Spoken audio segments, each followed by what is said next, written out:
சுறுசுறுப்பாக எப்படி இயங்க வேண்டும் என்பதற்கு நாம் அடிக்கடி எடுத்துக்காட்டாக சொல்லுவது தேனீக்களைத்தான் சொல்லுவோம். தேனீயை போன்று சுறுசுறுப்பாக இருங்கள் என்றுதான் பொதுவாக எல்லோரும் நம்மிடத்திலே சொல்வது.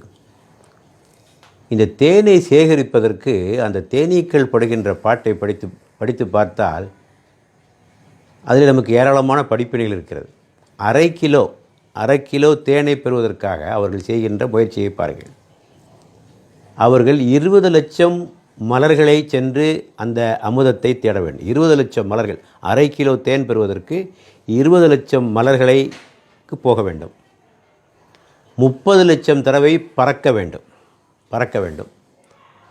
அவர்கள் பயணம் செய்கிற தூரத்தினுடைய அளவு 50,000 மைல்கள். ஒரு அரை கிலோ தேனுக்கு 20 லட்சம் மலர்கள், 30 லட்சம் பறத்தல், 50,000 மைல்கள் பயணம். இவ்வாறு சேகரித்து பூக்களிலிருந்து ஒரு அமுதத்தை கொண்டு வருவார். அதுக்கு பேர் நெக்டார் என்று பெயர். அது தேன் அல்ல, மரலிருந்து அப்படியே வருவது தேன் அல்ல, அதுக்கு பேர் நெக்டார். அது ரொம்ப தண்ணியாக இருக்கும், அது சாப்பிடலாம் முடியாது.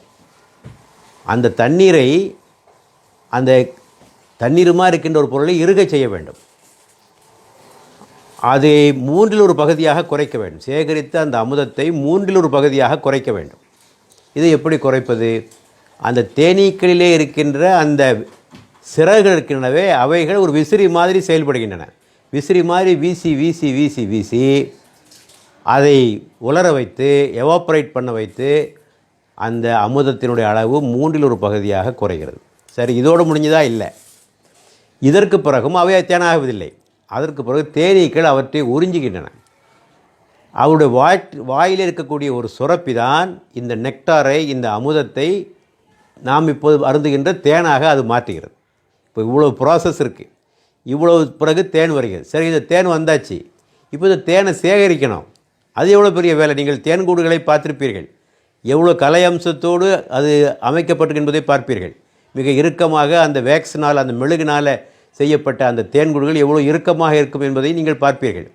ஆகவே அதுபோன்ற ஒரு கூட்டை அவர்கள் தயாரிக்க வேண்டும். ஒரு உறுதியான ஒரு கூட்டை தயாரிக்க வேண்டும். தயாரித்து அதிலே கொண்டு அந்த தேனை அவை கொண்டு வைக்கின்றன. இதான் இவ்வளோ நடக்குது. நம்ம ரொம்ப லேசாக போய் அதை வெட்டிட்டு வந்து தேனை சாப்பிட்டுருக்கோம். ஆக ஒரு அரை கிலோ தேனை தயாரிப்பதற்கு இவ்வளோ வேலை இருக்கிறது என்று எண்ணுகின்ற போது எவ்வளோ உழைப்பு அதற்கு பின்னால் இருக்கிறது.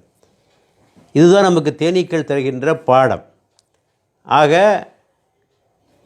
திட்டமிடுகிறது, செயலாற்றுகிறது, சேகரிக்கிறது, எல்லா வேலையும் செய்கிறது. இத்தனையும் செய்த பிறகுதான் தேன் நமக்கு கிடைக்கிறது. ஆகவே தேனீக்களைப் போல சுறுசுறுப்பாக இருங்கள் என்று சொன்னால் ஓடியாடி மட்டும் போதாது. கடினமாக உழைக்க வேண்டும், திட்டமிட வேண்டும்.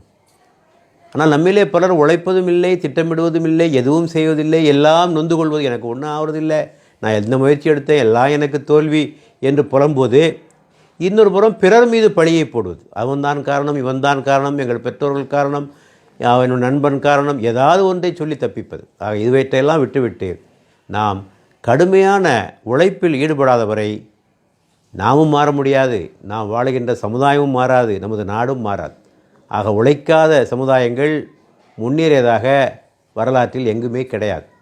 ஆகவே இந்த உழைப்பை நாம் கையில் எடுத்துக்கொள்ள வேண்டும். மாணவராக இருந்தாலும் சரி, ஊழியர்களாக இருந்தாலும் சரி, அரசு ஊழியர்களாக இருந்தாலும் சரி, நாம் எந்த துறையில் பணியாற்றினாலும் சரி, நாம் கடுமையாக உழைத்தால் மிகப்பெரிய மாற்றங்கள் நம்முடைய வாழ்க்கையிலும் நிகழும், நாட்டின் வாழ்க்கையிலும் முன்னேற்றத்திலும் அது நிகழும்.